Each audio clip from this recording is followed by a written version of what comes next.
Virginia, que tiene información directa con el Servicio Meteorológico Nacional, va a suceder algo con el clima durante la tarde.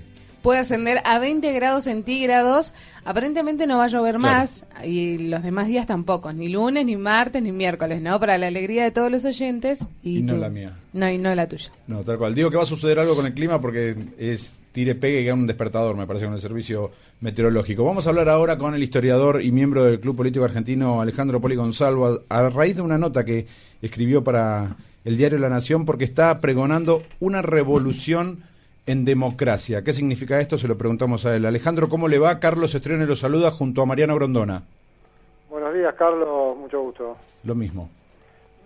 Yo, para sintetizar un poco Sí. lo que ponía en la nota, lo que uno nota en la Argentina actual, y sobre todo cuando uno ve en perspectiva histórica, después de 12 años de un régimen tan invasivo como el que hemos tenido con el kirchnerismo, que ha afectado tantos sectores de la vida nacional, de los cuales la economía solamente es uno, me parece que lo que se siente en la campaña presidencial sobre continuidad a cambio, como los eslogans predominantes, no alcanzan para poder revertir un ciclo que requiere transformaciones profundas.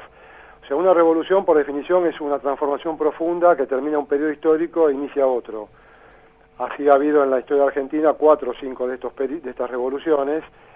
En el 83 probablemente se esperaba que empezara un nuevo ciclo histórico, y de hecho lo empezó en términos de democracia, pero en términos de transformaciones y de transformar a la Argentina en un país moderno, con un estado de bienestar, con reglas de juego que se aceptan en todo el mundo, eso nunca se logró. Y me parece que la revolución de democracia es justamente hacer esas transformaciones que no se han hecho hasta la fecha. Clarísimo. Usted habla en esta nota sobre una situación que no digo que se esté repitiendo, pero que hay similitudes. En el año 99, Carlos Menem entrega el gobierno y uno creía que las cuentas estaban, o por lo menos no se venía un cimbronazo, y después el país directamente quebró. ¿Usted ve también esta similitud con el periodo actual? Yo lo veo, por eso lo pongo como ejemplo de cuál fue la sorpresa, que en muy poco tiempo lo que decía que todo estaba bien no estaba tan bien. Y ahora esto le agrega algunos componentes más, porque ahí básicamente era un problema económico. Hoy tenemos un problema institucional, tenemos un problema con las instituciones, tenemos un problema con el Estado argentino, que debería ser el motor de estos cambios, está en una situación de falta de gestión y de un copamiento ideológico que hace que sea muy ineficiente, aún para los planes sociales que quiere llevar adelante. También tiene que ver con los valores que hemos perdido, el valor del mérito, el valor del ahorro. O sea, la Argentina tiene que volver a lo que la hizo grande en algún momento, y todas esas cosas se han ido perdiendo en estos años. Por eso que la transformación no es solamente alguna medida económica, que obviamente hay un problema económico muy grave, pero abarca muchos más campos de la vida de la Argentina. Por eso creo que es una revolución, un mero cambio. O sea, con un poco más de cambio, yo siempre digo, la Scioli, que habla de continuidad, en realidad esto no se puede continuar porque es insostenible. O sea, que decir que esto puede continuarse es no decir nada. Sí. Los opositores que hablan de cambio, y Mauricio Macri principalmente, por ser no peronista, hablan de basarse en la gestión y hablan de una cantidad de cosas que en la Ciudad de Buenos Aires quizás alcanzaron, pero a nivel nacional no va a ser suficiente, me parece. Me parece que con hacer un Motrobús no se puede cambiar el país. O sea, hay que ir más a fondo con los cambios, y por eso hay que darle un matiz más revolucionario, como ha pasado en otros países también, ¿no? Sí, clarísimo. Por eso cuando usted nombra mucho en esta nota, estamos hablando con Alejandro Poli Gonzalo, historiador y miembro del Club Político Argentino. Usted habla que la propuesta cambio o continuidad son sofismas que caen son palabras huecas en este sentido.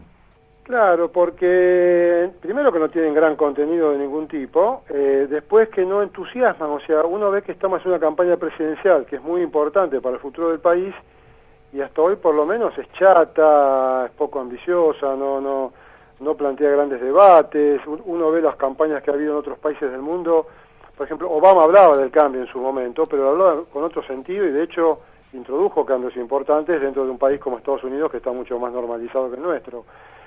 Acá me parece que falta más fuego sagrado y faltan propuestas un poco más agresivas. O sea, pareciera que los candidatos tienen miedo de si dicen algo un poco más fuerte, que la gente se asuste o no quiera votar. Probablemente la ciudadanía argentina también esté anestesiada como para grandes desafíos. Usted, sí, le quería consultar, Alejandro, Que es algo con lo que yo coincido en lo que pone en su nota, digamos, que cuando uno escucha un discurso político, teniendo en cuenta y teniendo claro que estamos en campaña electoral y que uno puede prometer que el 11 de diciembre se acaba el cepo o bueno, que se va a eliminar el impuesto a las ganancias. Nadie dice cómo se va a hacer, cómo se va a lograr. Digamos, ¿qué perspectiva encuentra usted cuando escuchamos a un candidato diciendo mi gobierno va a apostar por la educación? Bueno, lo que pasa es que eso para una campaña electoral es una propuesta razonable, pero yo le preguntaría qué piensa hacer con las evaluaciones PISA, qué piensa hacer con darle de vuelta a rescatar el valor del mérito. Acá la Argentina, que fue líder en materia educativa, y yo pongo en el diario un ejemplo de las políticas de largo plazo que tuvo la Argentina. Una de las políticas de largo plazo definitivamente fue la educación. Sí. La Argentina supo hacer una reforma universitaria en 1918 que hoy todavía Chile está discutiendo en la actualidad. O sea, hemos sido pioneros en muchas cosas. Pero eran propuestas muy concretas. Hoy se habla de apostar por la educación, pero no se dice nada realmente. Clarísimo. ¿Cómo se va a hacer? Yo creo que hay que empezar por los principios, o sea, el principio de un poco más de rigor en cuanto a las exigencias académicas, estoy hablando a nivel universitario, cómo retener a los alumnos en los colegios, en la secundaria, con qué hay todo un entorno social que evidentemente conspira contra eso. Son todos cambios que tienen que estar entrelazados, no se puede tomar algo aisladamente. Clarísimo. Doctor Rondona. Usted ha hablado, Alejandro, de una revolución en democracia. ¿Qué significa esto? Claro, yo le decía que las revoluciones significan cambios de periodos históricos importantes. Generalmente uno asocia a las revoluciones con acciones violentas o cuestiones de ese tipo. En el siglo XXI esas cosas no se pueden dar, afortunadamente, pero sí hay que hacer cambios profundos. O sea, si uno quiere cambiar el régimen económico, o por lo menos modernizarlo, y quiere tener un estado de bienestar moderno, hay que volver a hablar de cuál es la economía de mercado y cuáles son las regulaciones necesarias para que esa economía funcione como funciona en todas partes del mundo. Hablar de economía de mercado en Argentina es medio revolucionario. Sí. Hablar de rescatar el valor del mérito es revolucionario. Todos hablamos de que hay que rescatar a la justicia y demás, que afortunadamente se ha podido mantener independiente por su propia actuación, pero la verdad es que no hay un plan integral para eso. Entonces todas estas cuestiones sumadas son las que deberíamos profundizar en un cambio de fondo, no solamente un cambio cosmético o de tocar tal o cual cosa. En el subtítulo usted habla de una revolución en democracia. ¿No es contradictorio? No, justamente por lo que le comentaba, Mariano, yo creo que las revoluciones generalmente están asociadas a ideas de movimientos violentos o de ese tipo.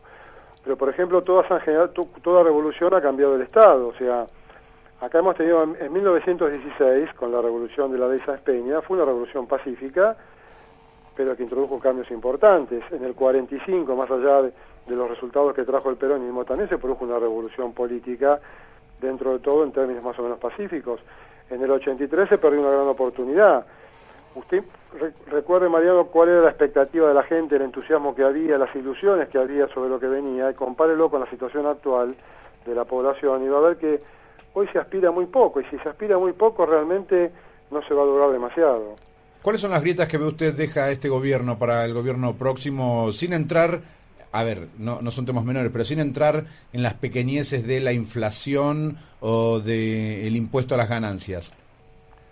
Yo creo que acá lo que urge es rescatar ciertos valores de la Argentina, la convivencia y la concordia primero que nada. O sea, no puede haber consensos a largo plazo en un estado de grieta permanente agitada por el gobierno. Yo creo que retomar a la capacidad de diálogo es fundamental. Retomar el valor del trabajo y del esfuerzo y de que la gente pueda progresar por su propio esfuerzo es fundamental, igual que el valor del mérito. O sea, estamos hablando de principios, desde ya las libertades básicas de la Constitución que se violan, que los jueces puedan realmente desarrollar su trabajo. O sea, son principios y valores antes que programas concretos. Cuando la Argentina se modernizó a mediados del siglo XIX, básicamente era un programa de ideas y principios. Después vinieron las consecuencias económicas y las consecuencias sociales y educativas. Yo creo que lo que hay que profundizar son esas ideas y valores que han hecho grande a Occidente y que Argentina las ha rechazado permanentemente. O sea, ¿por qué no podemos ver lo bueno que se ha hecho, adaptándolo a la realidad argentina, que fue así le fue bien a la Argentina, cuando supo adaptar las ideas modernas a la realidad nacional? Hoy las rechazamos. Alejandro, decir, andamos como perdidos. Estamos totalmente desorientados, y yo un poco lo que le exijo también a la oposición es que se jueguen un poco más por estas cosas. O sea, nadie dice nada de las cosas que pasan, de que si nos aliamos con Rusia, con China. Yo no escucho ninguna propuesta de ningún candidato que hable claramente de qué van a hacer con esos puntos. Quizás porque falta un tiempo todavía para la campaña electoral, pero si nos mantenemos en este esquema de debate, la verdad es que es poco. Creo que el otro día Beatriz Sarlo dijo algo parecido, como que era realmente aburrida la campaña, ¿no? Clarísimo. Entonces, ¿cuál sería el rumbo que habría que tomar? Yo definitivamente apuesto por volver a los principios de una democracia basada en libertades, que lo que se llamó una democracia basada en la economía de mercado, pero una economía de mercado donde básicamente se privilegia la iniciativa individual, donde el Estado tenga un rol importantísimo. Hoy el Estado no tiene ninguna capacidad de control ni de regulación. O sea, el Estado tiene que tener un rol significativo, como lo tienen los países desarrollados del mundo, donde existen todo tipo de agencias y de controles. Acá se suele confundir economía de mercado con una especie de salvajismo donde nadie puede poner reglas de juego, y eso nos arruina las ideas básicas que en todas partes funcionan. Para generar un estado de bienestar donde la gente tenga su vivienda, su jubilación, donde pueda tener un apoyo a los sectores más desprotegidos, todo eso necesita un Estado moderno y bien gestionado. Es decir, que habría que hacer un cambio fundamental en el Estado. Yo creo que una de las grandes revoluciones pasa por el Estado. El Estado argentino desde el 75 prácticamente ha venido decayendo, ha venido perdiendo todas sus funciones, y es una lástima porque la Argentina supo tener un Estado muy proactivo y muy constructor del país, en todas las épocas. Esto empezó a partir de la Segunda Guerra Mundial, donde se empezó a equivocar el rol del Estado y se perdió la gran oportunidad de posguerra, que fue con la época de más florecimiento del mundo, de haberse insertado la Argentina en una economía desarrollada como la que todos pensábamos que íbamos a tener. Alejandro, muchísimas gracias por esta comunicación, ¿eh? Bueno, muchísimas gracias a ustedes, ¿eh? Hablábamos con Alejandro Poli. Hasta luego. Hablábamos con Alejandro Poli Gonzalo, historiador y miembro del Club Político Argentino, a propósito de su propuesta, una revolución en democracia.